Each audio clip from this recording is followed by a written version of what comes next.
নমস্কার, আপনারা দেখছেন জেলা বার্তা। আপনাদের সঙ্গে আমি শান্তিপ্রিয়া। শহীদ সাজু মেমোরিয়াল সোসাইটির পক্ষ থেকে ত্রাণ বিতরণ লাভপুরে।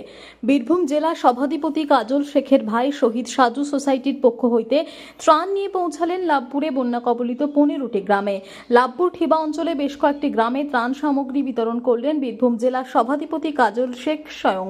বন্যা কবলিত এলাকায় প্রত্যেকটি মানুষ যাতে নিজ নিজ ত্রাণ সামগ্রী পেতে পারে তার জন্য কাজল শেখ নিজে বিতরণের কাজে হাত লাগান।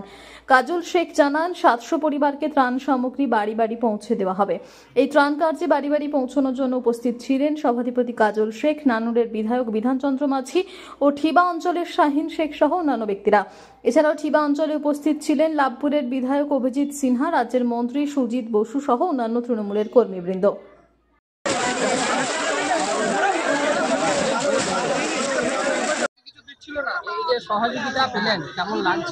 ভালোই লাগছে। আমরা এই দুদিন রান্না করে খেতে পাই নাই, বাড়িতে বেটা ছেলে না, আমাদের খুবই কষ্ট হলো। আজকে দিলে একটু রান্না করে খেতে পাবো। এই যে দাদা সাইডে যাও, একটু লঙে লঙে লঙে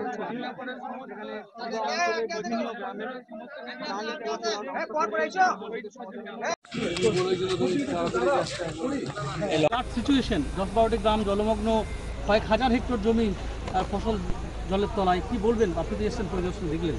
প্রথমত বলি, মাননীয় মুখ্যমন্ত্রীর নির্দেশে আমি আজকে লাভপুরে এসেছি। এখানে লাভপুরে বিধায়ক আছে, আমাদের কাজল শেখ আছেন, সকলেই আমাদের এবং আরও নির্বাচিত যারা প্রধান থেকে শুরু করে।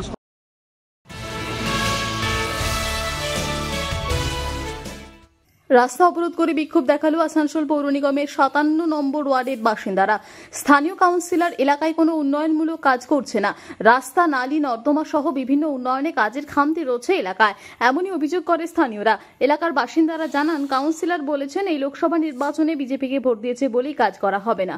অন্যদিকে ওয়ার্ড কাউন্সিলর অভিযোগ অস্বীকার করেছেন। তিনি বলেছেন, আমার কাছে যেরকম ফান্ড আসবে সেই অনুযায়ী কাজ করব। প্রায় 2.5 ঘন্টা রাস্তা অবরোধ করার পরে কাউন্সিলরের আশ্বাসে পথ অবরোধ উঠে যায়। ঘটনাস্থলে হীরাপুর থানার পুলিশ পরিস্থিতি নিয়ন্ত্রণে আনে।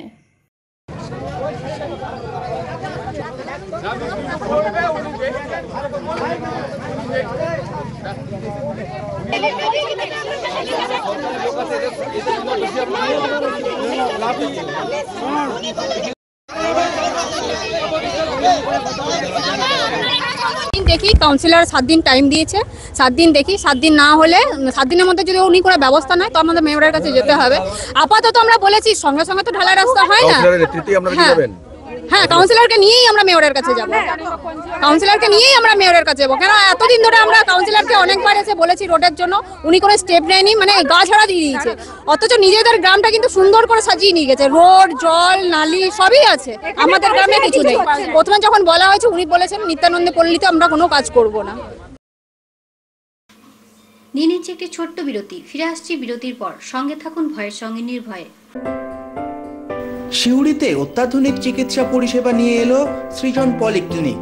ওষুধের দোকান সহ অত্যাধুনিক মানের প্যাথোল্যাব, কম্পিউটার তথা অত্যাধুনিক মেশিনে রক্ত, মল, মূত্র ও থাইরয়েড পরীক্ষার সঙ্গে এখানে রয়েছে বিশিষ্ট চিকিৎসকদের বসার চেম্বার। রোগীদের স্বাচ্ছন্দ্যের কথা ভেবে সম্পূর্ণরূপে এসি নিয়ন্ত্রিত সৃজন পলিক্লিনিকে রয়েছে বসার সুবন্দোবস্ত, বিশুদ্ধ পানীয় জল ও টয়লেটের ব্যবস্থা।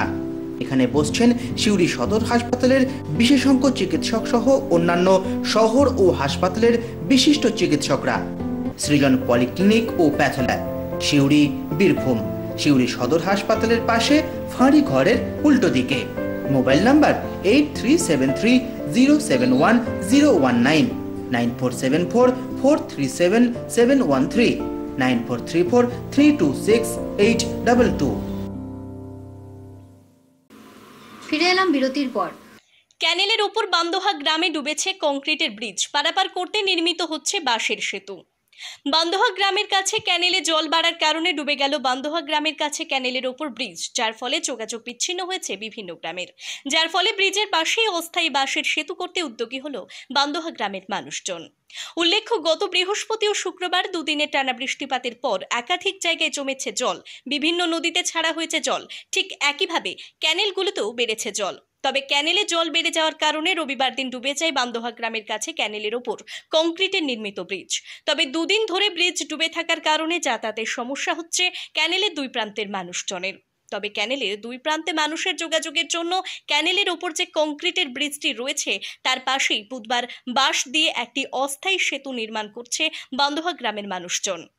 আর সেই চিত্র ধরা পড়ল বুধবার বেলা 12টা নাগাদ।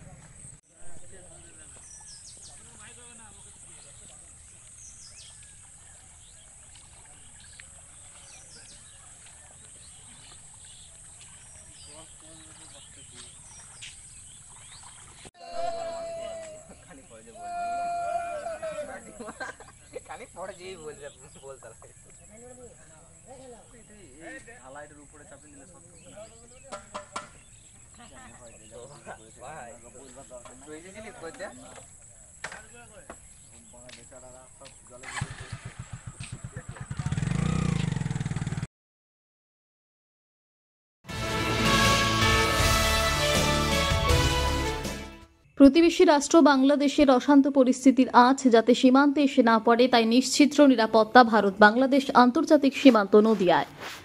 অশান্ত পরিস্থিতি এখনো বিদ্যমান প্রতিবেশী রাষ্ট্র বাংলাদেশে। বাংলাদেশের হাসিনা সরকারের পতন ঘটেছে আজ। জানা যাচ্ছে তিনি পদত্যাগ করেছেন। বাংলাদেশের সেই অশান্ত পরিস্থিতির কোনো রকম আঁচ যাতে ভারত বাংলাদেশ আন্তর্জাতিক সীমান্তবর্তী এলাকায় এসে না পড়ে তার জন্য ভারত বাংলাদেশ আন্তর্জাতিক নদিয়ার সীমান্তবর্তী অঞ্চলে মোতায়েন করা হয়েছে বিএসএফ এর কড়া পাহারা। নিশ্চিদ্র নিরাপত্তার মোড়কে মুড়ে ফেলা হয়েছে সীমান্তবর্তী এলাকা। চলছে তল্লাশি। নদিয়ার কৃষ্ণগঞ্জের গেদে সীমান্তে বিএসএফ এর কড়া নজরদারির মাঝে 32 নম্বর battalion company commander Sujit Kumar জানিয়েছেন যে কোন রকম পরিস্থিতির মোকাবিলা করতে তৈরি বিএসএফ জওয়ানরা।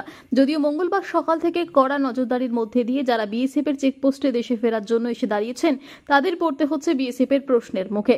কারণ যারা বাংলাদেশ থেকে ভারতে এসে চিকিৎসা করিয়েছেন তাদের মেয়াদ শেষ হয়ে গেছে ভিসার। সে কারণেই বাংলাদেশ যতই অগ্নিগর্ভ হয়ে উঠুক না কেন দেশে তো ফিরতেই হবে। তাই নিরুপায় হয়ে নদিয়ার সীমান্তবর্তী বিএসএফ চেকপোস্টে তারা সময় কাটাচ্ছেন।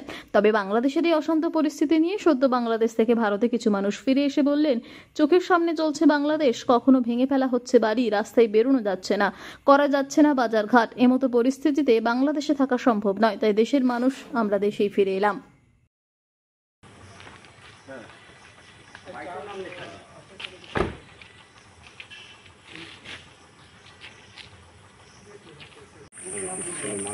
ফোন করেছিল নাকি কেউ? হ্যাঁ,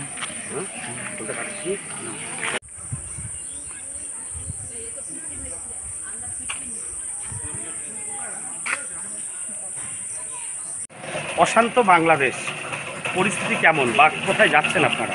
আমি ইন্ডিয়ায় যাচ্ছি। হ্যাঁ, মানে কি অবস্থা? বাংলাদেশে এখন ভালোই পরিস্থিতি ভালো।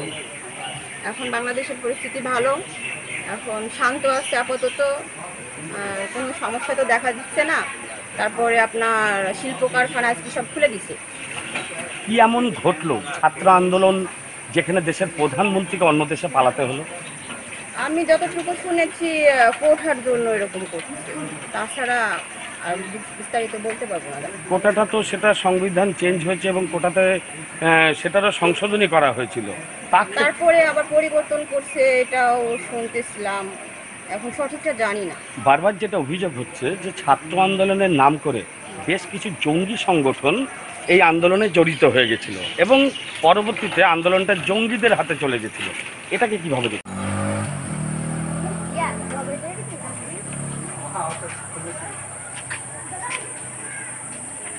নতুন সরকার আসুক বা যতদিন পর্যন্ত ওখানে মিলিটারি শাসন চলছে তারা যাতে সঠিকভাবে দেশটাকে চালাতে পারে।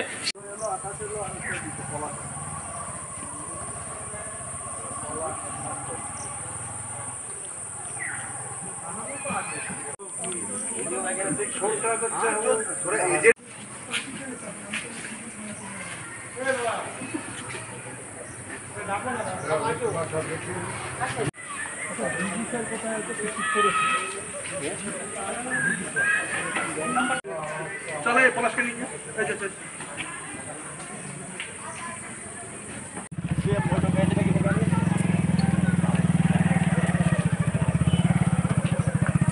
আমাদের দেশের সম্পদ নষ্ট হোক, আমাদের দেশের মানুষের ক্ষতি হোক, আমরা এটা কখনোই চাইনি।